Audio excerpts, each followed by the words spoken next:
Olá, muito bom dia. Hoje é segunda-feira, dia 2 de abril. Estamos começando mais um programa Assunto do Dia na tela da sua Rede Brasil. Desde já desejando a você um ótimo início de semana, né? Que a sua semana seja uma bênção para você, para a sua família. Esse é o desejo de todos nós que fazemos a Rede Brasil de Comunicação. No programa de hoje a gente vai trazer um assunto muito importante. Hoje é celebrado o Dia Mundial da Conscientização do Autismo. Nós vamos aprender mais sobre esse tema. E no programa de hoje também teremos a enquete do dia, as notícias da internet e, é claro, vamos também conferir as vagas de emprego para você que está buscando uma oportunidade aí de inserção no mercado de trabalho. Só um detalhe, o apresentador Valdson Balbino está tirando férias durante esse mês, está descansando. Nós estaremos com você aqui durante esse mês no Assunto do Dia e o programa segue seu ritmo normal. Você também mandando suas perguntas, a participação dos nossos convidados ajudando a gente a entender e a esclarecer dúvidas e perguntas sobre temas de extrema importância, tá bom? Como já foi dito, o tema de hoje é autismo, que numa classificação mais simples, é um transtorno neurológico altamente variável que compromete a interação social e a comunicação. É claro que essa é uma característica que a gente está falando bem simples. Nossos especialistas vão trazer uma visão mais aprofundada sobre esse tema, né? E explicar melhor para a gente tudo acerca do autismo. Hoje nós temos o prazer de receber aqui no estúdio do Assunto do Dia, o psicopedagogo fundador da SOMAR, Victor Eustáquio. Ele está aqui no estúdio já com a gente, vai nos ajudar bastante. E, além da presença dele, temos também conosco a diretora jurídica da Associação AMAGETID, Isabel Moreira, a Associação de Amigos do Autista, o grupo de estudos sobre transtornos invasivos do desenvolvimento. O pessoal vai nos ajudar muito aqui hoje a esclarecer todas as nossas dúvidas. Agora a gente vai começar acompanhando uma matéria feita pela repórter Joyce Fernanda para introduzir o assunto do dia de hoje. O transtorno do espectro autista é uma síndrome neuropsiquiátrica sem causa identificada. Mas alguns estudos apontam que fatores genéticos e neurobiológicos podem estar associados ao autismo, que pode surgir em diferentes graus. Existem crianças no nível mais leve, no nível moderado, no nível mais grave, né? As estimulações elas têm que ser individualizadas para cada indivíduo desse. Luciana é mãe de José Carlos, o Juninho, de 4 anos, e Gabriela é mãe de Gabriel, de 11. Além de terem filhos autistas, as mães também compartilharam o susto de receber o diagnóstico dos filhos. Fui percebendo que ele era diferente porque a gente chamava ele não olhava. Era como se não tivesse ninguém ali, a gente cansava de chamar, ele não interagia com a gente. Os priminhos, ele tem primos, acho que uns 5 primos, quase na faixa etária da idade dele, ele não brincava com os primos. Sempre que os primos chegavam lá, ele se isolava. Via percebendo, né, assim, ele nasceu, né, o nascimento dele foi normal, né, mas quando eu fui vendo que aos 2 anos a fala não vinha e a questão da interação, né, então, aí minha irmã, que é fonoaudióloga, pegou e falou para mim, Gabriela, olha, ele pode ser autista, né. Aí eu meio que não acreditei. Então eu peguei e marquei uma consulta com a neuropediatra, aqui de Recife. Então ela me disse, olha, Gabriela, seu filho, ele tem um atraso global de desenvolvimento, né, e que pode ser autismo. E, tipo, na hora, assim, a gente fica... meu mundo caiu, né? O diagnóstico do autismo é feito de maneira clínica. Não tem um exame para identificar. Na descoberta do transtorno, atuam profissionais como neurologistas, psicólogos, fonoaudiólogos. É importante procurar logo esse profissional, então um neurologista, um psiquiatra, né, infantil, se essa criança é pequenininha, então procura um especialista da área infantil para estar avaliando essa criança, né, e poder dar esse diagnóstico quanto antes para iniciar essa estimulação. Quanto antes a criança inicia a estimulação, mais fica mais fácil essa criança vir a desenvolver. Essa equipe especializada de profissionais trabalha também de forma integrada no tratamento da pessoa com autismo. Visitamos uma clínica do bairro de Boa Viagem para conhecer um pouco sobre o atendimento multidisciplinar. Aqui eles passam um turno, que pode ser uma vez na semana, 2, 3, até 5 vezes, vai depender da necessidade individual de cada criança. Essa frequência terapêutica a gente define após a avaliação de cada criança. Então, tem criança que vem apenas 2 vezes, tem criança que vem 5, vai depender da necessidade de cada um. E durante esse turno ele tem uma rotina de estimulação, então são 4 horas bem intensas de terapias. Mudou o comportamento dele, o olhar, quando a gente chama ele, ele vem. Onde ele estiver agora, chama Júnior, ele vem, que ele não vinha. Assim, ele mudou de 100%, eu acho que Juninho já está em seus 50%, 60%. Meu filho, ele fazia birra em qualquer lugar, ele se jogava, entendeu? Isso é uma coisa que eu não vejo há anos ele fazer, entendeu? Hoje meu filho, ele forra a cama, ele me ajuda nas coisas em casa, meus comandos, eu pego, Gabriel, pega aquele tal coisa vermelha que está ali dentro da gaveta para mim, ele pega. Aliado ao tratamento, outro fator é importantíssimo para o desenvolvimento dos autistas: a aceitação e o apoio da família, que na maioria das vezes recebe muito mais do que entrega. Ele torna a gente mais forte, né, no sentido global, né, de encarar a vida, de encarar os problemas da vida, né, e não estar chorando pelos cantos por qualquer besteira. Deus escolhe filhos especiais para dar a mães especiais e pais especiais. Eu acredito assim, entendeu? E nada na nossa vida acontece por acaso.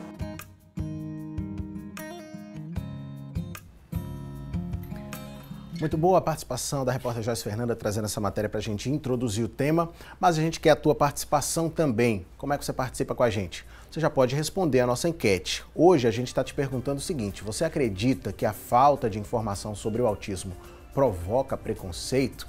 Você pode ligar para a gente para responder, 3424-1547. Você pode também fazer isso pela internet, mandar seu comentário, sua pergunta, facebook.com/assunto do dia, lá na nossa fanpage. Ou você pode falar também com a gente via WhatsApp, 99209-4819. A gente conta muito com a tua participação para poder tirar aquela dúvida específica que você tem.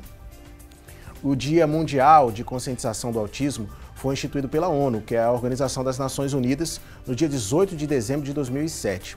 O objetivo na criação desse dia foi de alertar a sociedade sobre o autismo e principalmente para acabar com preconceitos e, é claro, trazer o esclarecimento sobre o transtorno. E hoje é exatamente isso que a gente vai fazer. Vamos esclarecer bastante sobre esse tema e tirar nossas dúvidas. Todo mundo vai sair hoje no final do programa entendendo muito mais sobre autismo. Eu quero já agradecer aqui a participação do psicopedagogo Vitor Eustáquio, fundador da Somar. Um prazer recebê-lo. É um prazer todo meu.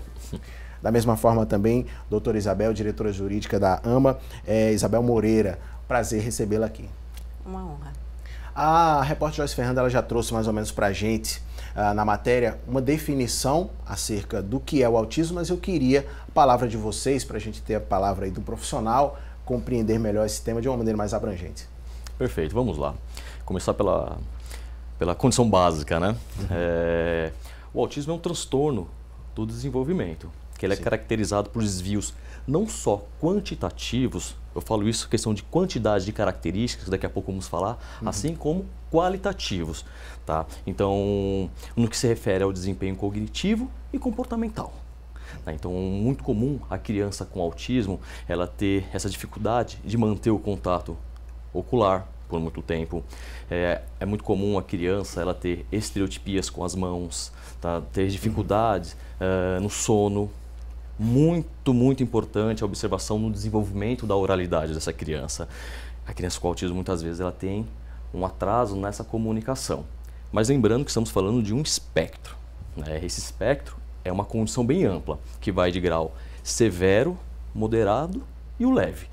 E o que define esse espectro é exatamente a intensidade dessas características. Então, quanto mais a criança tem essas características, vai definir aqui o nível dela.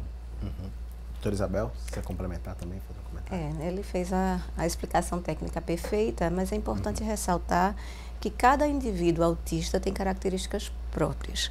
Então, nós podemos falar de características gerais, que são mais comuns, mas isso não significa que todos os autistas terão todas essas características. Alguns têm até o oposto.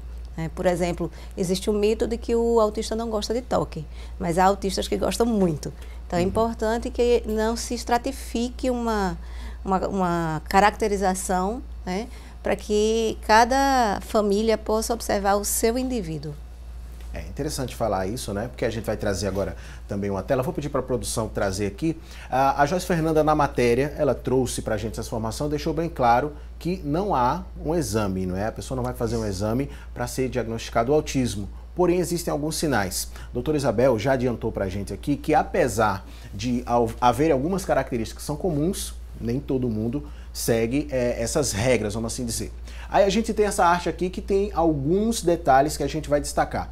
Por exemplo, a garotinha aqui, não gosta de lavar os cabelos ou cortar, a luz me incomoda, fico assustada quando ouço muitas pessoas falando, gosto de comer sempre as mesmas comidas, pareço não sentir dor, não controlo minhas funções motoras e gosto de andar na ponta dos pés e caio muito. Algumas desses detalhes aqui, dessas características, podem ser encontradas em qualquer criança, né? Por isso que é importante aí a procura desse profissional que vai avaliar se realmente existe ou não autismo, né? Exatamente. Na verdade, essas características são próprias de transtornos sensoriais, que crianças não autistas podem ter e crianças autistas em geral têm. É muito comum o transtorno de integração sensorial em autistas, mas alguns podem não ter ou não ter em intensidade que seja relevante. Doutor? Perfeito. Bem colocado. Como eu falei agora há pouco, depende muito dessa intensidade aí, né? Como a mãe bem colocou, nem toda criança apresenta essas características apresentadas.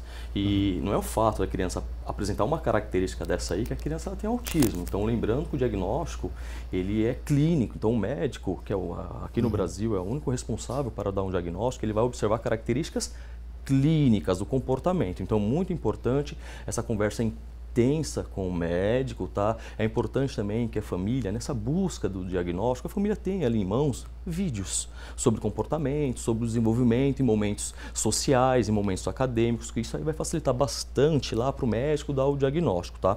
Não existem exames laboratoriais, né? Então é clínica, observação de comportamento. Então, dependendo da intensidade desse comportamento, o médico vai dar o diagnóstico. Vamos dar uma olhada em outros detalhes aqui. Vou entrar na frente da garotinha para a gente falar do garotinho agora. Tenho dificuldade para me concentrar, ruídos e sons fortes me incomodam, seleciono comida e pessoas e objetos pelo cheiro, seleciono meus alimentos, tenho dificuldade para me vestir só e a mamãe me calça, mas eu prefiro estar com os pés descalços. A gente percebe aqui essa questão de ruídos e sons fortes e também da luz. Isso seria uma característica que a gente pode dizer assim mais fixa, que ocorre com mais frequência em pessoas autistas? Sim, como eu me referi anteriormente, esses transtornos sensoriais, eles são bem frequentes, mas não são necessariamente comorbidades características do autista. O que caracteriza um autista é a dificuldade de interação social, as estereotipias, né, os comportamentos repetitivos e os interesses restritos. Esses transtornos, né, essas características de transtorno sensorial são frequentes, mas não caracterizam, do ponto de vista médico, o autismo em si. Exatamente. Na condição geral do ser humano, existe nessa aqui que vocês estão mostrando, que é uma figura bem bonitinha, né, aí ele vai delinear a hipo ou hipersensibilidade. Hipo, baixa sensibilidade, né, hiper, alta sensibilidade, é o que está mostrando aí nessa figura. E, ratificando, como foi bem colocado, não significa que a criança ela tem autismo se porventura ela tem algumas dessas características aí. Inclusive, só complementando, em geral, é esse transtorno sensorial do autista que provoca muitas das reações consideradas autísticas, como, por exemplo, gritar, fazer movimentos. Então, você tratando o transtorno sensorial com a terapia ocupacional para a integração sensorial, diminuindo esses estímulos, a criança tende a se acomodar mais e a estar mais apta a receber ensinamentos e a ser trabalhada em terapias. Ótimo, foi bom a gente trazer essa introduçãozinha aqui. Ontem eu estava dando uma pesquisada, né? Claro que a gente tem que se inteirar, vi muitos vídeos E o que eu percebi, vou até pedir para os nossos convidados comentarem, talvez você em casa já tenha lido ou já tenha pesquisado aí e procurado saber algo acerca das causas. O que causa o autismo? Existe muita polêmica em relação a isso e eu queria a opinião de vocês. Eu não sei se realmente a gente tem uma causa já fixa, já determinada, ou se várias coisas podem interferir. O que é que tem sido dito dos estudiosos acerca disso? Perfeito. O que a ciência mostra hoje? O que os estudos mostram? Quando se fala em autismo, existe uma condição variável de 70% de carga de ordem genética. 70%. Né? As outras 30% chamam de multifatoriedade. Né? Então, a mãe não teve uma boa gestação, teve alguma doença associada na gestação, teve idade, alimentação, medicações. A criança, na hora do parto, também sofreu alguma lesão, né? Ou teve naquele momento também alguma doença associada aos primeiros dias de vida. Né? Então, quando falamos de 30%, ou é uma condição dessa ou uma junção dessas ações no qual eu acabei de colocar. Né? Mas a genética ela é muito forte, de uma ordem de 70%. Complementando, na verdade, não existe, como por exemplo na síndrome de Down, que já está bem determinada geneticamente, é uma trissomia do cromossomo 21. No autismo não existe uma causa genética determinada, ou seja, um gene específico causador. E aí a pesquisa genética em autismo é muito mais complexa por conta disso. Além disso, como bem falou Vitor, existe a epigenética, né? essa multifatorialidade do ambiente que pode transformar-se em gatilhos ou complicadores na condição autística. Então, há uma associação entre essa predisposição genética ainda não determinada, mas em estudos, com esses gatilhos, né, esses insultos ambientais que vêm a deflagrar ou a piorar essa condição. Daí a importância, né, da preparação dos médicos para acompanhar essa gravidez, né? Por exemplo, já está provado que infecções, geralmente infecções urinárias, mas infecções durante a gravidez podem predispor a uma criança autista. Algumas condições autoimunes dessa mãe podem também estar associadas ao autismo. E na primeira infância, logo a criança muito novinha, ter também infecções como otites, são comuns esses relatos.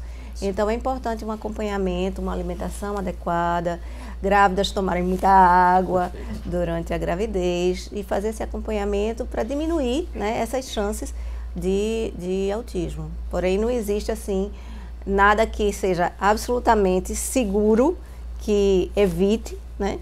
Nem há também nada que seja absolutamente seguro que cause. Entendo.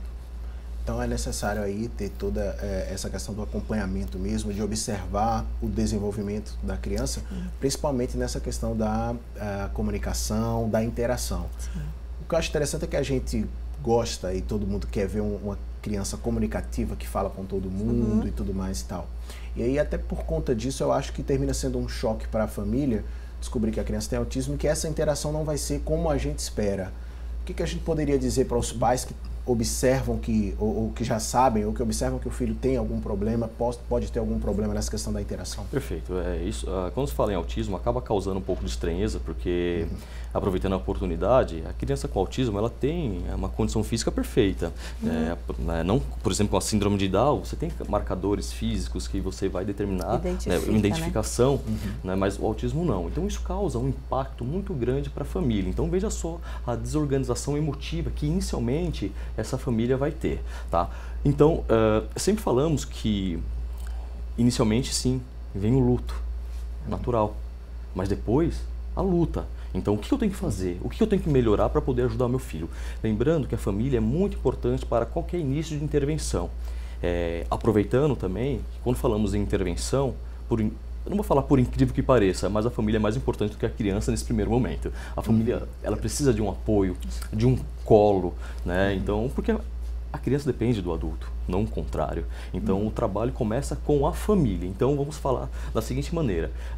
Tem uns protocolos, marcadores do desenvolvimento. Então, o que está acima ou abaixo do padrão do desenvolvimento. Então, se a família tem um filho com um diagnóstico de autismo, falamos que vamos trabalhar com reorganização educacional. Tá? Então, estimular bastante essa interação social da criança, né? Expor muito essa criança mesmo em parques, na praia, em restaurante.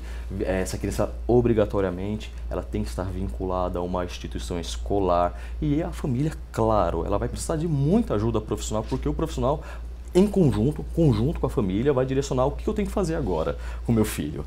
Né? E temos uma experiência muito bacana aqui. Né? E a mãe também ela vai poder colocar isso de forma muito coesa, muito emotiva, que é oportuno. Estamos no dia 2 de abril, o Dia Mundial da Conscientização. Né? Então temos que acolher bastante esses pais. Eu pontuaria que essas características do autismo, elas podem acontecer já no bebezinho, assim, no primeiro ano do bebê, né? A falta de contato ocular, a falta às vezes, uma certa aversão ao toque.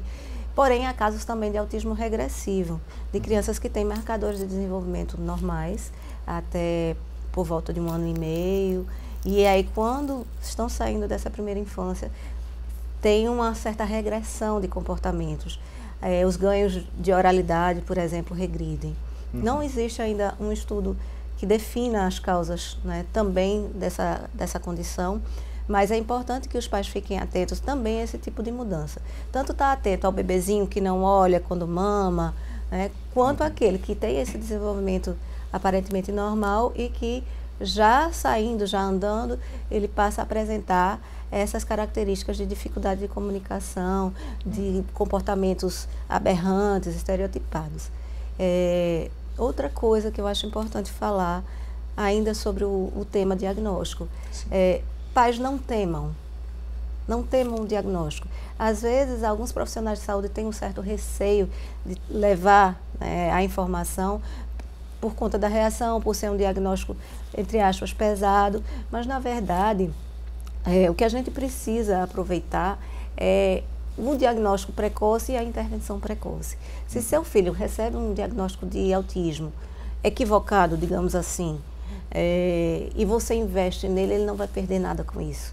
Já o oposto faz toda a diferença. Uma criança que não recebe um diagnóstico precoce e que perde esse tempo, né, em que a neuroplasticidade, em que o cérebro está se formando e se desenvolvendo muito rapidamente, é uma grande perda, né, e dificulta esse prognóstico futuro. Então, não temam. Não é nenhum bicho de 7 cabeças, né? É uma condição tratável e que, se bem cuidada, essa criança tem um prognóstico, dependendo, evidentemente, do grau, mas sempre a possibilidade de melhorar. O assunto do dia volta conversando mais sobre esse tema muito importante aqui no estúdio. Não saia daí.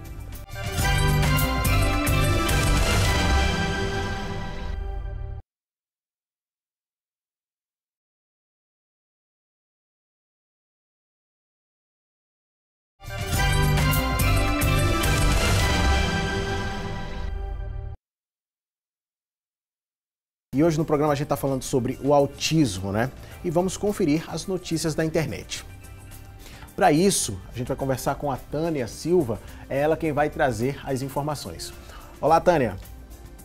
Oi, Guilherme, uma ótima segunda-feira, um ótimo início de semana para você. Para vocês que estão nos acompanhando, nós encontramos no G1 o seguinte destaque: transtorno do espectro autista, o que é, sintomas e tratamentos. De acordo com a psiquiatra do Programa de Autismo do Hospital das Clínicas de São Paulo, Rosa Magali Moraes, quanto mais cedo a criança tiver o diagnóstico de autismo e for estimulada, melhor será o seu desenvolvimento. O problema é que muitas vezes esse tipo de diagnóstico é tardio. Aqui no Brasil, 2 milhões de famílias convivem com o transtorno do espectro autista. De acordo com a Lei 13.438, o SUS é obrigado a adotar um protocolo padronizado com cerca de 20 perguntas que avaliam os riscos do desenvolvimento psíquico de crianças de até 18 meses. Para falar mais sobre esse assunto, a gente volta agora ao estúdio com você, Guilherme. Muito obrigado, Tânia, pelas informações. É sempre importante a gente ver aí na internet informações sobre os temas que a gente traz aqui. É claro, muita coisa do que é dito é verdade outras coisas são mito, e é por isso que a gente tem o quadro Mitos ou Verdades. Nossos convidados vão nos ajudar aqui a saber se algumas coisas que são ditas popularmente se são verdades ou se são mitos. Vou pedir para a produção trazer já a primeira tela aqui para a gente. Vamos lá. Mitos e verdades. Os autistas têm mundo próprio? É mais ou menos isso? A gente pode dizer que o autista ele enxerga o mundo de uma maneira muito particular, ele tem esse mundo próprio? Eu diria que é uma meia-verdade, né? Os autistas eles têm uma capacidade de percepção e de interação com o mundo talvez prejudicada por esses transtornos sensoriais, por essas questões neurodesenvolvimentais, porém eles têm capacidade de, devidamente estimulados, passarem a interagir com o nosso mundo, entre aspas. Então, eu diria que é uma meia-verdade porque eles têm, de fato, alguma dificuldade em se relacionar com o ambiente, porém eles não são ETs. Eles têm, de fato, a capacidade de interagir se devidamente estimulados. Não quer dizer que ele não se interessa pelo mundo do outro. Exatamente. Essa colocação, para o profissional, ele consegue digerir e entender muito bem o autismo tem o seu mundo próprio, mas para a população em geral, eles levam ao pé da letra, né? Então vive no mundo. Não, o autista ele vive, como foi bem colocado, vive no nosso mundo, não tem um mundo próprio. Só que, com essas colocações, muitas vezes essa percepção desse mundo difere. Então, muitas vezes ele não consegue compreender como conseguimos compreender, né? É muito dinâmico. Então, ele vive no nosso mundo, só que muitas coisas eles têm muita dificuldade em entender. Vamos para a próxima tela, para a gente ver se é mito ou verdade também. A pessoa com autismo pode gritar, espernear e provocar grande confusão ao redor? Isso aí, dependendo do nível, pode acontecer? Perfeito. Principalmente nas crianças que têm dificuldade na comunicação expressiva verbal. Né? Então, se a criança... Olha, lembrando que estamos falando de criança. Então, espernear, chorar, se jogar no chão, é coisa de criança. Criança aqui na China é a mesma coisa, não muda. Né? O que muda é o ambiente, tá certo? Mas, quando falamos em autismo, é comum a criança ter essas dificuldades na comunicação expressiva verbal. Então, como que ela vai se comunicar? Com o corpo. Então, é muito comum ela se comunicar com o corpo. E a comunicação corporal, claro, ela é passiva de interpretação. A família entende muito bem o que ela está querendo ali com os flappings, com os gritos, com as suas manias. Mas o vizinho, né, nem sempre consegue interpretar como a família consegue interpretar. Né? Então, uma pessoa com autismo, ela pode gritar sim. Mas não significa, o grito não significa que ela está com um problema de comportamento agora. Não necessariamente. Na verdade, toda criança, em alguma medida, faz isso, gritar, espernear. Porém, a criança com autismo, por ter essa sensibilidade maior, ela pode reagir a esses estímulos sensoriais, estímulos ambientais, de forma mais intensa. E por não ter a capacidade ainda de se expressar verbalmente, ela pode usar esse tipo de expressão mais primária para demonstrar o seu desconforto. Agora, como bem pontuou o Vitor, nem sempre isso significa que ela é mal educada ou que ela faça isso deliberadamente para provocar um desconforto no ambiente. É apenas uma forma que ela reage a algo que a está trazendo desconforto. E aí a forma adequada de lidar com essa situação, né, de contê-la, de acomodá-la, é muito importante. E é importante que a população em geral entenda que às vezes uma criança que está com, digamos, uma crise de birra, agindo dessa forma, nem sempre é por falta de limite em casa. Às vezes é justamente essa condição sensorialmente prejudicada que faz com que ela reaja dessa maneira. Muito bom. Vamos para a próxima tela agora também, conferir se é mito ou verdade. Autistas são super inteligentes, não é nem inteligentes, super inteligentes? O que eu percebo é que muitas vezes a pessoa acha que o autista ele vai ser super dotado em alguma coisa, ele é muito bom para música, ele é muito bom para desenho, sempre vai ter alguma habilidade que ele vai dominar com muita perfeição. Isso é uma coisa comum, é uma regra, é mito ou verdade? Eu diria que é mito porque se estabelece como algo, como uma causa e efeito. Né? Ser autista significa ser super inteligente. Não é. Inclusive, os casos de QIs muito elevados são mais raros do que o contrário, do que crianças ou seja, crianças com autismo, em geral, tendem a ter um déficit cognitivo, não um superávit. Mas pode acontecer, tanto em termos de inteligência geral, né, cognitiva geral, como em habilidades específicas, como se chamam, tem uma expressão chamada de savants, que são muito habilidosas em cálculo, em música, mas isso são casos específicos, a gente não pode generalizar. Portanto, essa generalização é que eu diria que é um mito. Pode acontecer, mas não é uma regra. Exatamente, como foi bem colocado, é muito comum essa generalização. Então, poxa vida, então a pessoa com autismo ela tem uma habilidade, ela tem um QI acima da média. Não, deixa eu dar um exemplo. O Einstein, ele teve um diagnóstico antes chamado de síndrome de Asperger, né? Como foi colocado hoje, essa nomenclatura, ela saiu. Então, chamamos de crianças com autismo, pessoas com autismo de bom funcionamento. E às vezes acontece que a criança tem uma habilidade específica, ou na matemática, ou na pintura, ou enfim, e aí essa habilidade específica acaba sendo generalizada para as outras habilidades, e não é. Então, por exemplo, o Einstein, ele era o químico físico fantástico, mas tinha dificuldade em dar um laço no sapato, não conseguia amarrar o sapato. Então, veja só, né? Então, concordo, né? Então as crianças, os autistas são super inteligentes. A maioria tem dificuldades cognitivas. A minoria não. Então esse aqui a gente já sabe que é mito, não é? Vamos para a próxima tela agora conferir. Há vários tratamentos que ajudam a melhorar os sintomas do autismo. Existem muitos tratamentos, como eles são feitos? Perfeito. Esse é um ponto super importante, né? Essa intervenção precoce, o prognóstico é outro. Então, quanto mais cedo essa criança receber uma intervenção adequada, o prognóstico ele vai ser diferenciado, né? Então, a intervenção ela é comportamental. Né? Então, você tem que procurar profissionais que tenham essa habilidade da intervenção comportamental. Então, hoje existem várias atividades de intervenção. Então, quanto mais cedo, né, como foi bem colocado, se a mãe percebe que o seu filho, logo no primeiro momento, não mantém um contato ocular, busca um especialista para saber o que está acontecendo. Se essa criança tem dificuldades na comunicação expressiva verbal, busca um fono para saber o que está acontecendo.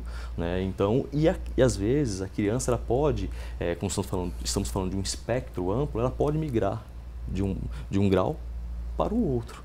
Né? Mas como isso acontece? Com diagnóstico precoce, intervenção precoce. Todo mundo sai de um grau para o outro? Não, porque nem todo mundo tem a mesma oportunidade. Então, antes, o diagnóstico ele acontecia nos 8, 9, 10, 11 anos de idade. Hoje você consegue, tem crianças chegando nas clínicas, nos espaços terapêuticos, com um diagnóstico com 1 ano e meio, 1 ano de idade. Isso é fantástico, porque temos aí uma intervenção precoce. Na verdade, devido a essa complexidade, tanto de percepção das causas do autismo, quanto o espectro ser tão amplo, faz com que a busca científica por tratamento se torne também complexa.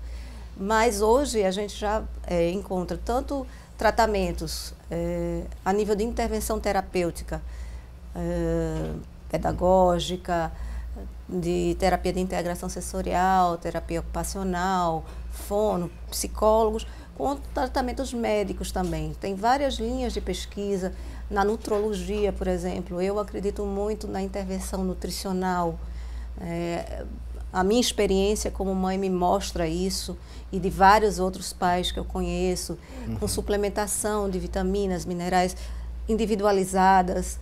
Tratamento de alergias alimentares também tem uma repercussão no autismo. Então, é importante para os pais terem uma mente aberta, uma mente que busque informações, né, que não se fixem nas impossibilidades, mas nas possibilidades, nas capacidades de seu filho, e invista, né, nesses tratamentos, tanto clínicos, medicamentosos, nutricionais, quanto terapêuticos, porque isso certamente vai fazer toda a diferença nesse diagnóstico, aliás, nesse prognóstico dessa criança. Ajudam certamente. E Vitor, pegando um gancho no que você falou, Pode haver uma migração de níveis mais graves para mais leves, como resposta a esses tratamentos, mas também pode haver o contrário. Crianças com um início de autismo, né, leve, com características mais fluidas, mais simples, se não obtiverem esse tratamento adequado, elas podem migrar para graus mais severos. Daí a importância tanto do diagnóstico quanto da intervenção precoce. Intervenção. Perfeito. Se me permite, aproveitando a oportunidade, isso acontece, sim. Temos que avaliar, quando olhamos uma criança, temos que separar duas condutas dessa criança, tá? Uma é a esfera do comportamento e outra é a esfera do desempenho cognitivo. Isso. Perfeito? Comportamento e desempenho cognitivo, tá? Lógico que, enquanto pai, enquanto mãe, a nossa ansiedade é realmente estimular o desempenho cognitivo da criança. E muitas vezes esquecemos um detalhe que, para mim, eu falo, para o meio terapêutico, é o detalhe muito importante nesse primeiro momento, que é o polimento do comportamento da criança, né? Falamos que o comportamento, no final, ele tem um final, você consegue organizar. O desempenho cognitivo não, né? Você vai morrer e você está aprendendo, né? Mas, inicialmente, temos que polir a conduta de comportamento, porque o comportamento desorganizado é impeditivo evolutivo cognitivo. Então, por exemplo, o que é comportamento então adequado? Poxa, então a criança, ela sentar, olhar, prestar atenção, desenvolver uma atividade que tem início, meio e fim. Então você tem que ter algumas condutas básicas, comportamentais, para que você depois tenha um bom desempenho cognitivo. Então nesta esfera aqui, vamos imaginar duas bolinhas, e sai um fiozinho do comportamento e vai conectar ali no desempenho cognitivo. Então eu preciso de um comportamento bem adequado para ter um bom desempenho cognitivo, porque senão ele sim acaba atrapalhando esse desenvolvimento. Muito bom. Aqui, não apenas é verdade, como também se não houver, né, principalmente de maneira precoce, pode acontecer o contrário, né, pode piorar esses sintomas. Vamos para o próximo agora, para a gente conferir. Os autistas não gostam de carinho. Essa aí, eu vou dizer já que é mito, né? Na verdade, inclusive, no primeiro bloco, a doutora Isabel até já falou sobre isso, né? Já cheirou muito seu filho, Isabel? Já cheirou muito, já achou até gosta de carinho? O meu adora um abraço, ele é extremamente carinhoso. É mito porque, na verdade, alguns autistas são avessos ao toque justamente por conta do transtorno sensorial, né? Às vezes a própria percepção deles é prejudicada e aquele toque pode trazer um desconforto para a criança, né? Tanto o toque quanto o olhar são mais associados ao transtorno sensorial em si do que à própria condição autística. Embora, evidentemente, que a dificuldade de interação social interaja, né? Tenha essa contraposição com a questão de não gostar de carinho.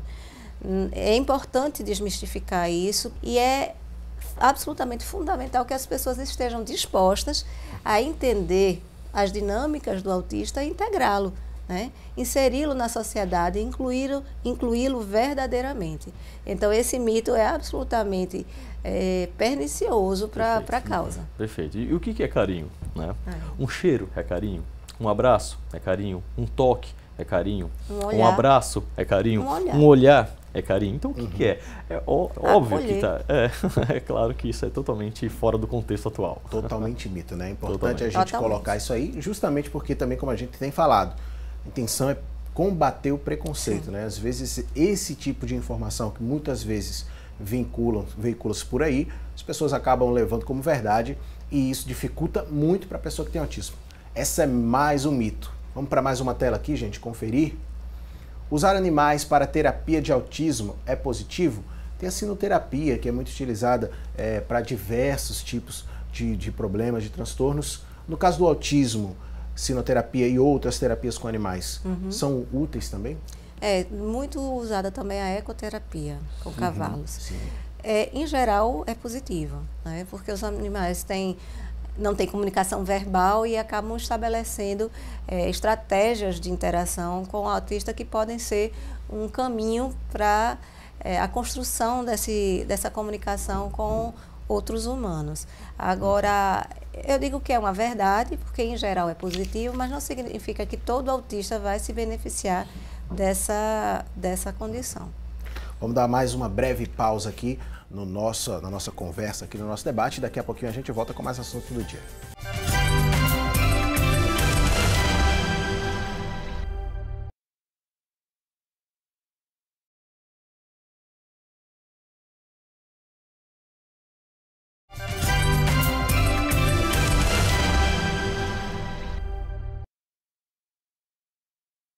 Estamos de volta com o assunto do dia. Lembrando a você que você pode participar do programa com a gente via WhatsApp. Você pode mandar sua participação, sua pergunta aqui para a gente, para nossos especialistas responderem. 99209-4819. Daqui a pouquinho a gente está trazendo a participação dos nossos telespectadores. É claro, você pode ser um deles e a gente espera. Eu tenho certeza que nossos convidados vão ter o maior prazer de responder aqui para vocês. Mas vamos voltar aqui para o quadro Mitos ou Verdades, e a gente vai trazer mais um aqui. Os autistas gostam de ficar sozinhos? É uma característica, podemos dizer assim, comum da pessoa com autismo? Ele lida bem com o fato de estar sozinho? Os autistas gostam de ficar sozinhos. A palavra gostar talvez não seria, nesse momento, a melhor colocação, porque muitas vezes eles não têm oportunidade de uma boa interação, entendeu? Como colocamos no bloco anterior, muitas vezes é muito confuso o que está acontecendo, ou uma brincadeira social, ou barulho. Então, por conta disso, muitas vezes eles preferem ficar isolados. Tem a tendência do isolamento, né? Mas a palavra gostar, eu não colocaria nesse parâmetro, né? Porque eles precisam da interação social. Talvez eles não gostem daquela maneira que foi apresentado naquele momento, né? Naquele momento. Então, eu não posso generalizar que eles não gostam. Gostam de ficar sozinhos. Não é uma questão de não gostar, né? Volta àquela do início, né? De que não gostam de carinho. Isso. Na verdade, muitas vezes o transtorno sensorial, volta ao mesmo tema, faz com que eles, para evitarem aqueles estímulos excessivos, uma sala de aula, por exemplo, com muitos alunos, muito barulho, aquilo pode ser desconfortável para o autista e ele tende a se isolar como resposta a esse incômodo, não necessariamente por não gostar de outros seres humanos. Em geral, os autistas, eles buscam, né, essa interação, mas por terem essas dificuldades de comunicação, esses interesses restritos, muitas vezes eles não recebem essa acolhida do outro, né? Então, é muito importante que pais de crianças neurotípicas, ou seja, não autistas, ensinem seus filhos a acolher as diferenças, a buscar esse algo mais da comunicação, que muitas vezes eles vão ser surpreendidos muito positivamente, porque, em geral, os autistas, por terem uma certa dificuldade de abstração, são também muito sinceros, são também muito afetuosos e são excelentes amigos.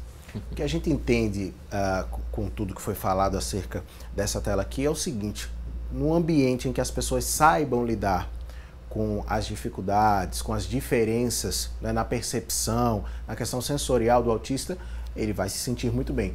Num ambiente que não favoreça para ele, realmente ele vai se isolar, né? Exatamente. Perfeito, é simples assim. Isso. A colocação é simples assim. Ótimo. Vamos para a próxima tela agora. Conferir. A utilização de tablets pode auxiliar no tratamento? Aí de tablets a gente vai para smartphone, para, enfim, tecnologia de uma forma geral. Em geral, o controle disso é bacana, é legal. A tecnologia ela veio para ajudar, né? Eu trabalho com autismo há muito tempo, 17 anos, 18 anos que eu trabalho com autismo. E uma das maiores queixas que temos lá no consultório é exatamente o que a tecnologia ela causa na criança, né? Mas a tecnologia não tem vida própria. Né? Então, eu falo que quem entrega sem lei, entrega sem polimento. E aí, claro, como qualquer criança aqui na China vai ter o mesmo comportamento, claro que ela vai querer ficar ali em cima do tablet, enfim. Mas a utilização dessa tecnologia, ela se torna de fundamental importância hoje. Então, é um auxílio terapêutico, pedagógico. As escolas utilizam muito o formato de tecnologia, tablet, os celulares, o computador, para realmente auxiliar no desenvolvimento cognitivo da criança. Então, eu acho isso aqui fantástico. Tem que saber usar. Exato, tem que ser dosado, né? Isso. Eu teria algumas questões a colocar. De fato, a tecnologia vem em favor do homem. E há tecnologias assistivas utilizadas, né, no tratamento, como, por exemplo, a comunicação alternativa do PECS, através de tablets, programas, softwares educativos que de fato podem auxiliar. Porém, existe também um outro lado. Os tablets, as tecnologias que usam, né, tablets, celulares, elas transmitem informações sensoriais muito fortes que muitas vezes concorrem com o ambiente. Então, se a sua criança autista, ela está muito apegada àquele tablet, há que se ter o alerta, porque isso pode dificultar a que ela busque a interação com outros seres humanos, e isso é fundamental. Então, como bem disse Vitor, o remédio e o veneno está na dose e também no indivíduo. Na minha casa, nós optamos por restringir ao máximo porque estava prejudicando. A interação com o objeto é muito mais fácil e aí a criança pode ficar numa zona de conforto, né, e não partir para a busca dessa comunicação com o outro, que é fundamental. Então, muito cuidado, saber usar, né, e saber o que buscar nessa tecnologia, porque senão pode ser uma porta, né, realmente de desvio do caminho cognitivo, do caminho terapêutico necessário. Isso é interessante porque não apenas crianças, não apenas pessoas com autismo devem ter esse cuidado, né? Se a gente focar muito na tecnologia, a gente termina deixando de lado aí a interação e aí a gente acaba promovendo o isolamento ao invés desse convívio. Então, mas como fins terapêuticos é muito importante a tecnologia, mas bem colocado. Inclusive as clínicas, os espaços terapêuticos hoje utilizam essa tecnologia como premiômetro, né? Então, se a criança ela teve um bom desenvolvimento durante a terapia, elas ganham um computador, elas ganham um tablet, né? Então, realmente é motivador. Agora com polimento. Então, tome cuidado realmente em oferecer uma tecnologia se não é a criança, se o adulto não estiver preparado. E vê-se bem que é algo tão estimulante, né? Que praticamente toda criança hoje em dia usa. E o autista, com maioria de razão, porque ali tem um estímulo sensorial, né? Que talvez ele esteja buscando. Mas esse estímulo pode não ser o mais adequado naquele momento. Eu faço essa ressalva porque é muita luz, é muito som, né? E essa criança pode absorver aquilo e não abrir os seus canais de percepção para outras sensações necessárias. Eu faço um paralelo, por exemplo, com o alimento. Se seu filho só come torta de chocolate, ele não vai gostar de cenoura, entendeu? Então, e ambos, né, são alimentos. Então, a gente tem que saber usar. Variar esses estímulos, né? Isso. Vamos para a próxima tela? Dar uma conferida. Autismo pode ser hereditário? Tem essa questão genética hereditária? Como foi colocado no bloco anterior, tem uma carga genética relevante. Então, a família que tem uma criança com um diagnóstico de autismo, existe uma maior probabilidade de ter outro filho com autismo. Agora, veja só, o normal não é para acontecer nada. O normal não é para acontecer nada. Então, mãe, você que está em casa, se você tem um filho com autismo, eu entendo, obviamente, entendemos o medo de ter outro filho, mas o normal não é para ter outro filho com autismo. Mas a incidência, ela acaba sendo mais elevada do que outro casal que não tem um filho com autismo. A incidência aumenta um pouco. Na verdade, existe uma diferença entre ser genético, de causa genética, e ser hereditário, né? A causa genética pode ser por mutação, por exemplo, não necessariamente por herança genética. E não se pode afirmar que é hereditário, né? Mas pode-se chegar a esse conhecimento futuramente. Então, de fato, existem exames genéticos que permitem a verificação de uma tendência familiar àquela doença genética que possa vir a ser uma causa para autismo. Então, eu não colocaria como uma verdade, mas como uma possibilidade essa frase. Ótimo. Então, realmente, bem empregado ali, o verbo poder, não é? Para ninguém achar que vai ser, não é? Isso. Pode ser hereditário. Mas vamos para a próxima tela agora conferir com o esclarecimento dos nossos convidados. Não há cura para o autismo. A gente já falou aqui, inclusive, sobre, vamos dizer assim, uma progressão de nível, sair de um nível um pouco mais pesado para um mais brando. Em relação à cura, dá para a gente dizer que existe cura? Hoje, não. Hoje não existe cura. Bom, não sou eu que estou falando, quem fala é a ciência. A ciência mostra hoje que hoje não tem cura. Então, uma vez corretamente com o diagnóstico de autismo, a criança, né, vai continuar com o autismo, mas o que acontece? Dependendo do formato terapêutico, ela cada vez menos características de autismo terá. Então, muitas vezes dá uma confusão, muitas vezes não, poucas vezes, há esta confusão, meu filho saiu do espectro, né? Mas isso não é verdade. Então, corretamente, se a criança foi corretamente diagnosticada com autismo, não tem cura. Não tem cura. Né? Então, a terapia, envolvimento familiar, né? Toda essa junção de um bom trabalho com a criança, então ela vai minimizar e vai passar despercebido para todo mundo. Né? Quem vai perceber é o filho, quando a criança quando ele tiver um filho, a sua esposa, a família que convive diariamente, uma característica ali, mas não a cura hoje. Eu diria o seguinte, na verdade o autismo não é uma doença, é uma síndrome, ou seja, um conjunto de características. Então, se não há doença, também não se pode falar em cura. Sim. Mas se pode falar, sim, uma progressão benéfica a tal ponto de, como disse Vitor, essas características se tornarem tão amenas e a ponto de tornar esse indivíduo cada vez mais apto ao convívio social, à autonomia, à produtividade como indivíduo no mercado de trabalho, por exemplo. Então, eu não gosto dessa frase, não há cura para autismo, justamente porque ela traz uma carga de peso, né, para a condição que eu acho que é desnecessária. De fato, o autismo é bastante desafiador para os pais, para os profissionais e para a sociedade, porém, com o engajamento de todos esses atores, o prognóstico desse indivíduo e desse relacionamento social é positivo. Né? E se todos fizerem a sua parte, principalmente diante dessa epidemia que a gente vê de autismo, a gente consegue visualizar uma progressão positiva para o quadro. Claro que variando de indivíduo para indivíduo, mas pensando em termos de qualidade de vida, em termos de autonomia, é possível. Ótimo. Vamos para a próxima tela agora, gente, conferir. Muito importante essa. O comportamento da mãe e a falta de amor são causas do problema.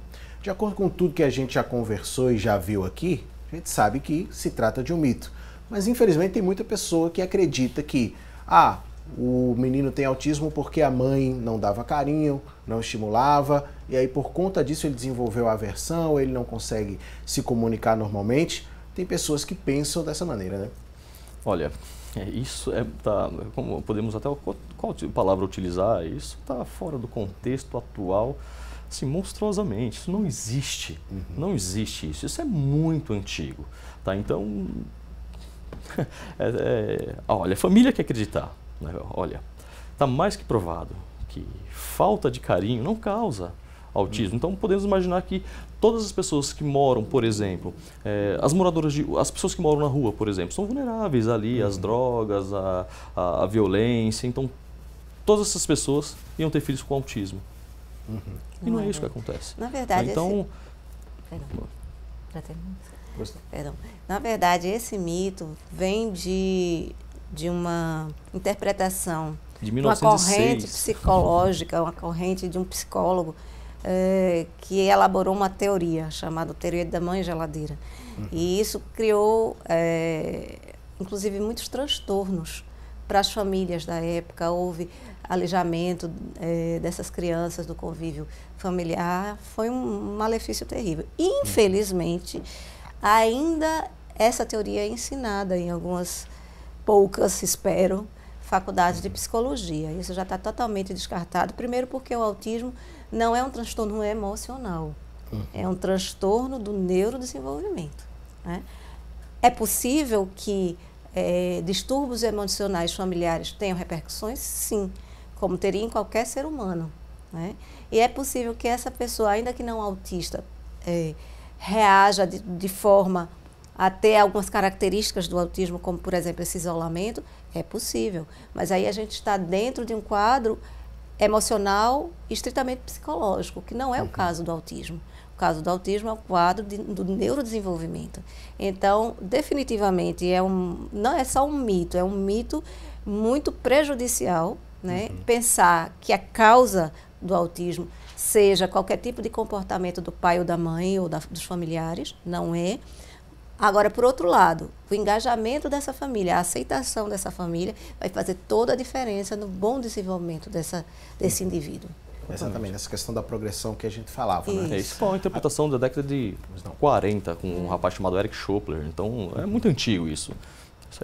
Isso aí a família pode descartar facilmente. Por que é importante, inclusive, a gente falar sobre essa questão, né? A gente falou que a gente tem hoje um problema muito grande que é justamente o preconceito. E essas informações que muitas vezes são difundidas, inclusive em universidades, né, terminam deixando a população, às vezes, acreditando em alguma coisa que na verdade, não traz nenhum benefício, não enriquece o nosso conhecimento, não ajuda, não favorece nem a família que vai estar aí acompanhando essa pessoa com autismo e nem o próprio autista, né? Muito bom a gente saber que aqui é mito. Você que está nos assistindo aí, sempre que for conversar com alguém sobre autismo, lembre-se disso daqui. Vamos para a próxima, gente. Conferir se é mito ou se é verdade. A maioria dos autistas tem problemas de comunicação, interação social e comportamento repetitivo. Aí a maioria mesmo, né? A gente pode dizer que sim? Isso é verdade. A maioria realmente tem essas dificuldades, o que muda é a variabilidade das dificuldades, né? Então, aquela intensidade que foi colocada. Então, quanto mais ou menos, aí vai variar no nível da criança, passando por leve, moderado e grave. Mas a maioria, de alguma maneira, sim, tem dificuldade nessas características. O que muda é essa variabilidade mesmo. Na verdade, Na verdade, isso é o que se chama da tríade do autismo, né? Para ser autista, você tem que ter uma dessas três características. Problema de comunicação. Comunicação e interação social estão geralmente associadas, né? Sim. Você só consegue interagir socialmente onde você tem uma boa comunicação. E quando se refere à comunicação, a gente não está se referindo apenas à fala, né? Muitas vezes os autistas falam, mas eles não conseguem se comunicar, tem uma fala disfuncional. Um surdo-mudo, por exemplo, consegue se comunicar sem falar, né? A comunicação vai além da fala. Então, os autistas podem ser verbais, mas com uma oralidade prejudicada por essa dificuldade de contextualização e de comunicação expressiva. Exatamente. E essa tríade, realmente ela facilitou bastante nas intervenções, né? Então, na década de 50, uma estudiosa chamada Lorna Wing, ela realmente delineou a tríade do autismo exatamente nessas configurações. Então, a partir daí, a partir dessa configuração, conseguimos separar essas funções e trabalhar separadamente para depois unir. Separadamente, depois unir, de que maneira? Então, trabalhar separadamente a comunicação, depois a interação social, a imaginação, depois uni-las, né? Você vai unir essas ações para que realmente o indivíduo tenha um melhor desenvolvimento. Exatamente. Uma dúvida em relação a isso que me veio agora, alguém pode ter ficado pensando da mesma maneira que eu. Existe alguma síndrome parecida ou qualquer outro tipo de transtorno que possa ter esses problemas também, que possa ser confundido com autismo, justamente por causa dessas três características? Várias. Você fala de síndrome, existem quase 3.000 síndromes no mundo todo. Né? Então, são características, inclusive, de pessoas que não têm nada. Inclusive, tem pessoas que não têm síndrome nenhuma, têm dificuldade na comunicação, né? Tem dificuldade na interação social. Né, tem alguma dificuldade no comportamento repetitivo? Não necessariamente também o indivíduo ele tem uma característica dessa e tem uma síndrome. Não, pode ser uma conduta emotiva em casa, né, pais separados, então a criança ela desenvolve ali um comportamento desse. Então não necessariamente tem que ter uma síndrome para ter uma característica dessa. Eu acrescentaria o seguinte, existem algumas síndromes que são muito próximas, né, em termos comportamentais ao autismo, como, por exemplo, o TDAH, a síndrome de déficit de atenção e hiperatividade. Crianças que têm uma dificuldade de concentração e que, por isso, também têm uma dificuldade de comunicação, né, ou transtorno opositor desafiador. Mas tudo isso são nomenclaturas médicas que precisam ser definidas clinicamente. O importante, eu acho, é que se você está observando que sua criança tem essa dificuldade de se comunicar, né, isso está prejudicando no desenvolvimento dela, no desenvolvimento escolar, no desenvolvimento social, procure ajuda médica, procure intervenção o mais rapidamente possível, porque ainda que ela não seja diagnosticada como autista, ou com qualquer outro tipo de síndrome, a sua intervenção vai ajudar o desenvolvimento da criança. Acho que a gente precisa desmistificar esse medo do diagnóstico ou medo da intervenção, porque criança, quanto mais... Agora, isso não significa que você vai passar o dia com a sua criança fazendo estímulos, porque crianças também precisam brincar, também precisam de ócio criativo. Precisa canalizar essa energia que toda criança tem para que ela possa se desenvolver em sua melhor forma. A gente vai continuar falando sobre o tema daqui a pouquinho. O intervalo é bem pequenininho, não sai daí não.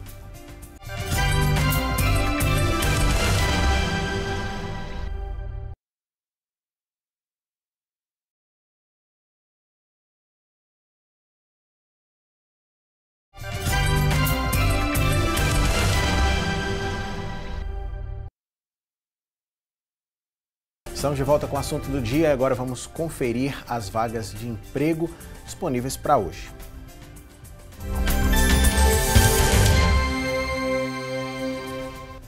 Vamos trazer aqui, pedir para a produção trazer a primeira tela do quadro A Vagas. Tem vaga para operador de máquina de engarrafamento. São 4 vagas. O que é necessário? Ensino médio completo, 6 meses de experiência na função e a remuneração é de R$ 954. Vamos para mais uma. Eletricista auxiliar. É uma vaga. É necessário ensino médio e incompleto, 3 meses de experiência atuando nessa função e o salário é de R$ 650. Vamos para mais uma vaga. Agente administrativo. São 5 vagas. Ensino fundamental completo é necessário, mas não é exigido experiência. O salário é de R$ 1.440? É R$ 440. Fundamental completo. Vamos lá. São vagas para pessoas com deficiência, é importante ressaltar. O Sistema Público de Emprego, Trabalho e Renda fica localizado na Avenida Rio Branco, número 155, no Recife. O telefone é o 3355-2900. Nós estamos falando sobre autismo aqui e os nossos convidados estão nos ajudando bastante aqui, trazendo muita informação. A gente já teve o quadro Mitos ou Verdades, mas tem uma questão também que é importante a gente trazer aqui para esse debate. É acerca da internação.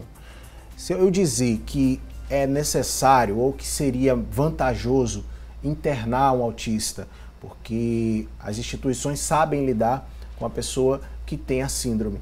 Isso é correto? Em que casos a gente deve ter um internamento?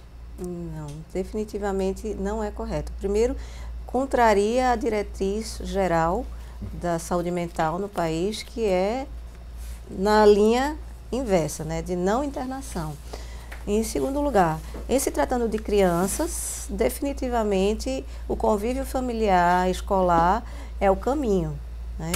E digamos que um autista adulto, né, se torne agressivo. Ainda nesses casos, há necessidade de participação familiar.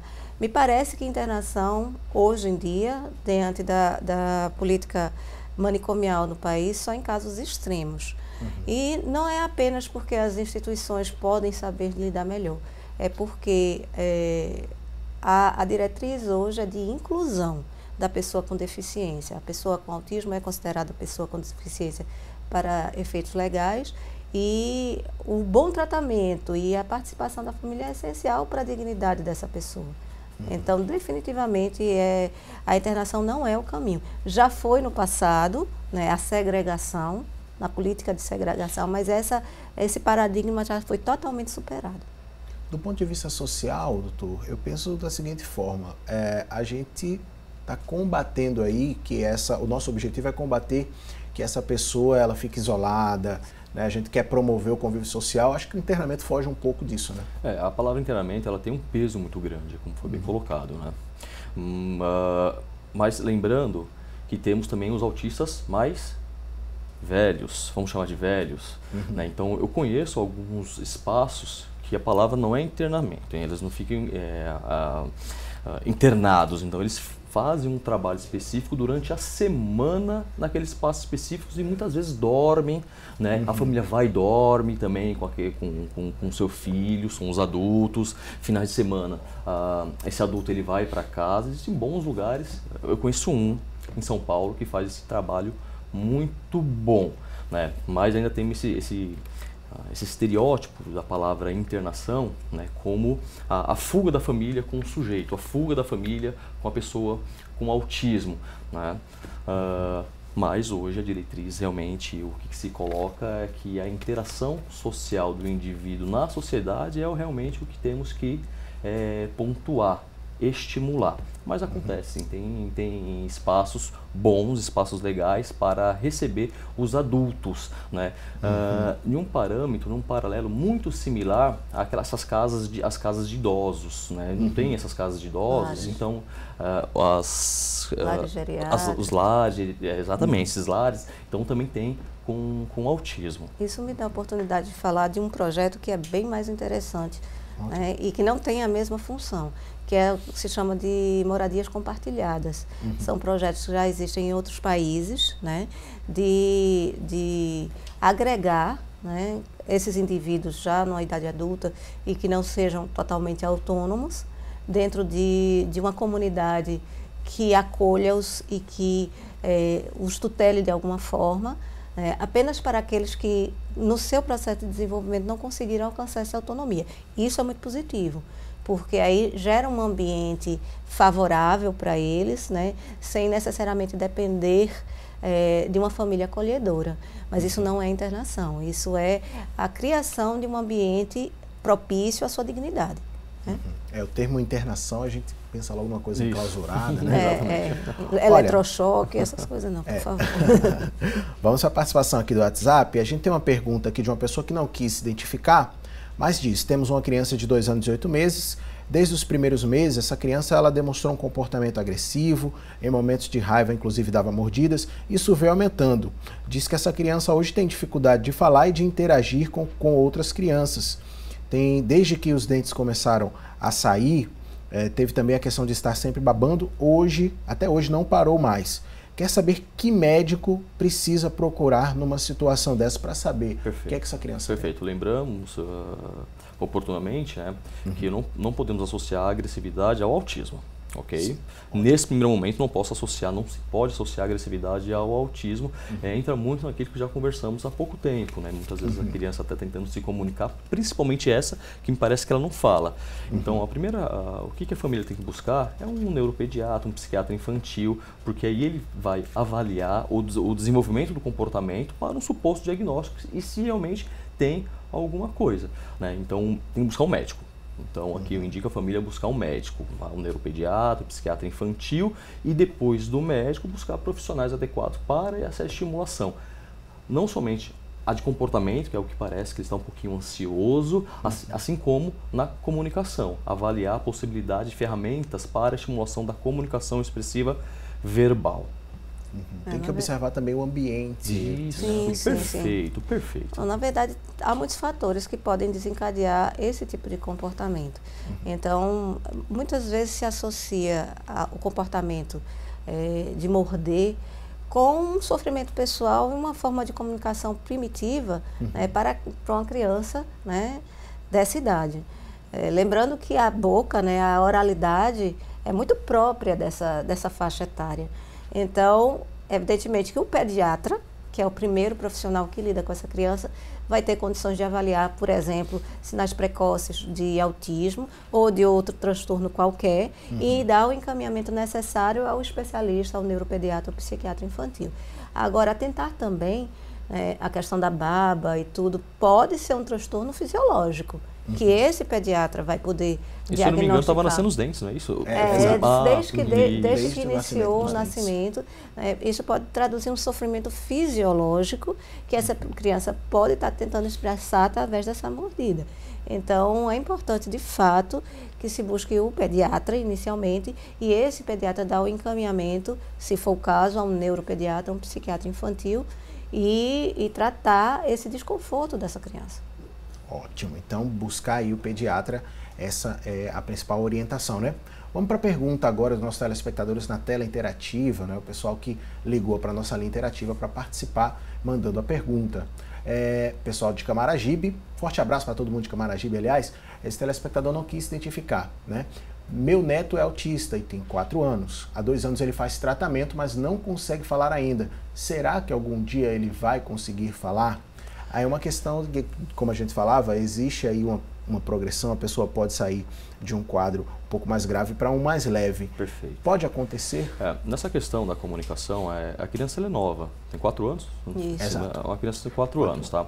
Lembrando que o espectro ele é muito amplo, então existe crianças de fato que nunca vai falar.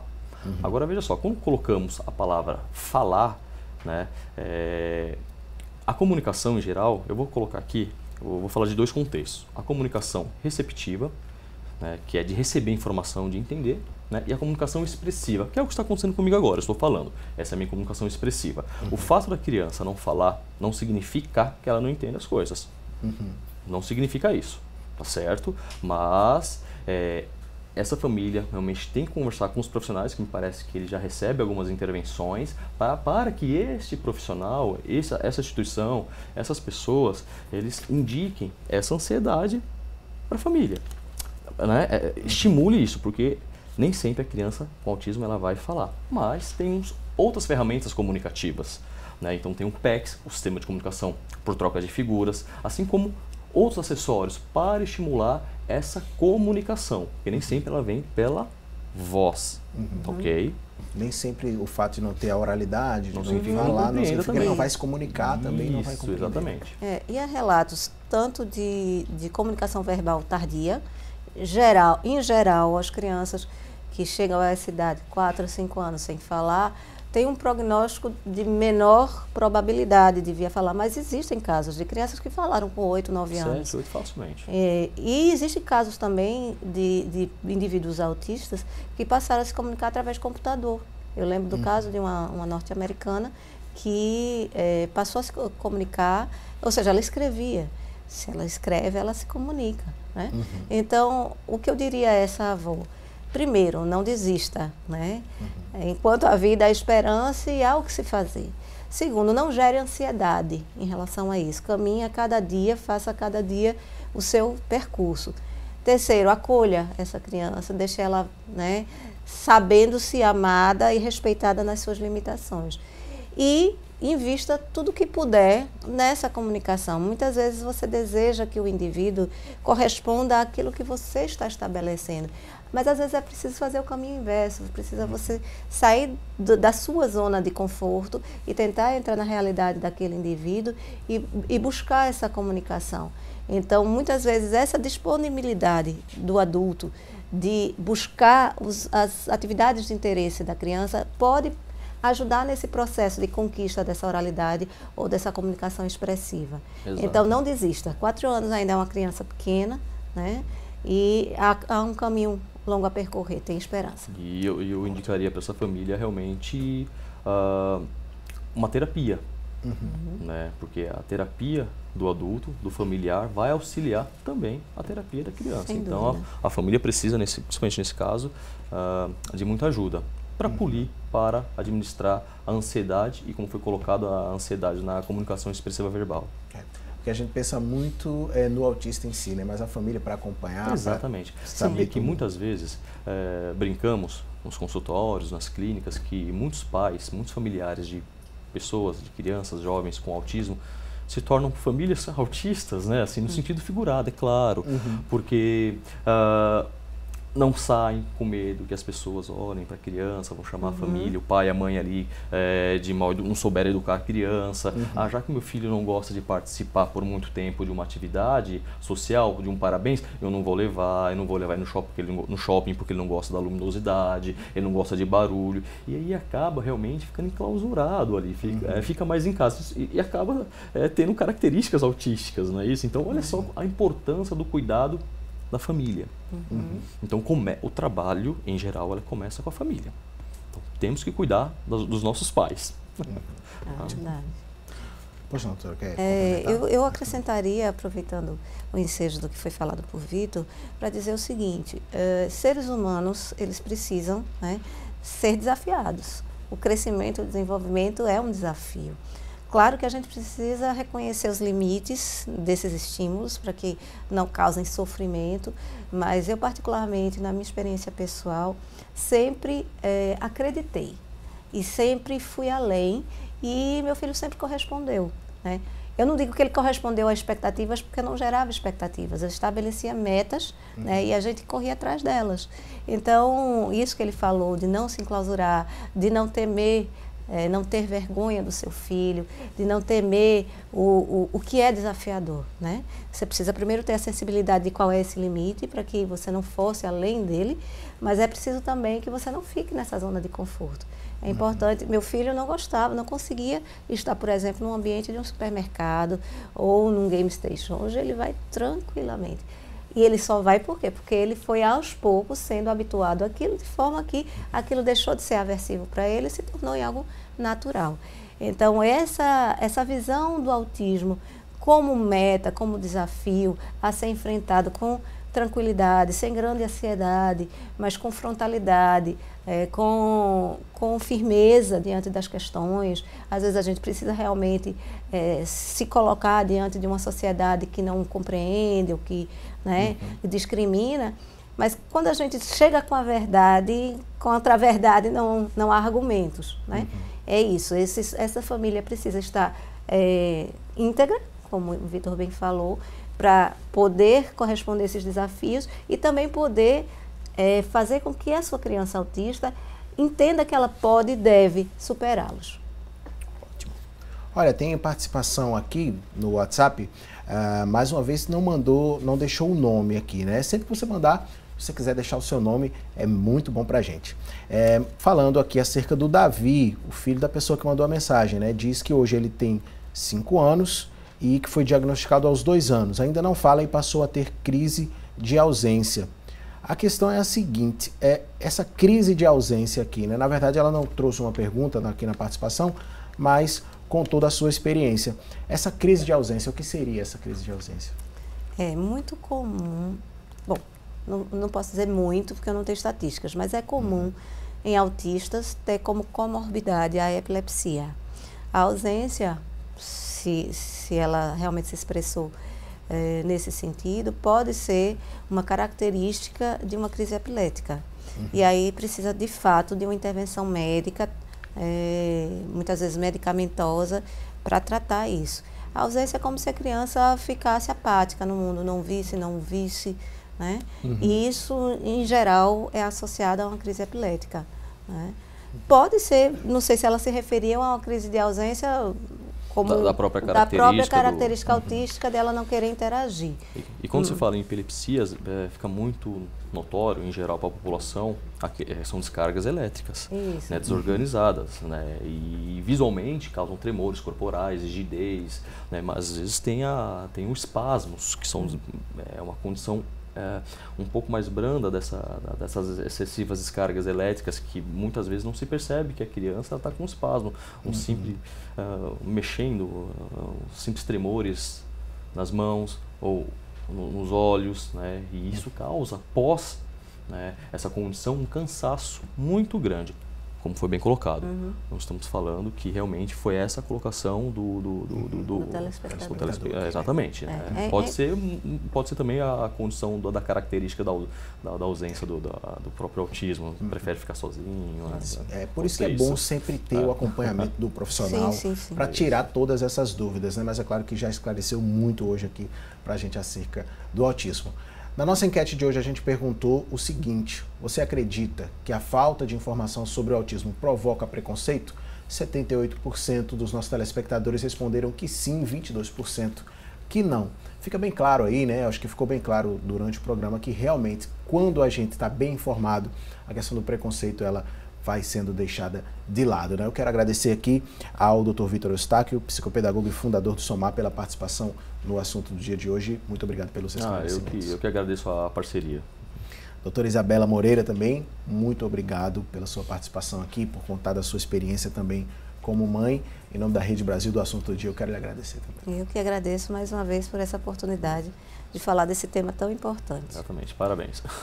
E queremos agradecer, é claro, a você também, sem deixar de lembrar que hoje o Edmilson Freitas, o William José e o Alberto Araújo estiveram aqui com a gente, os cinegrafistas aqui do Assunto do Dia. Tem toda a equipe também que está por trás das câmeras que a gente agradece. Amanhã tem mais Assunto do Dia ao vivo. Agradecemos a você que nos acompanha e até a próxima.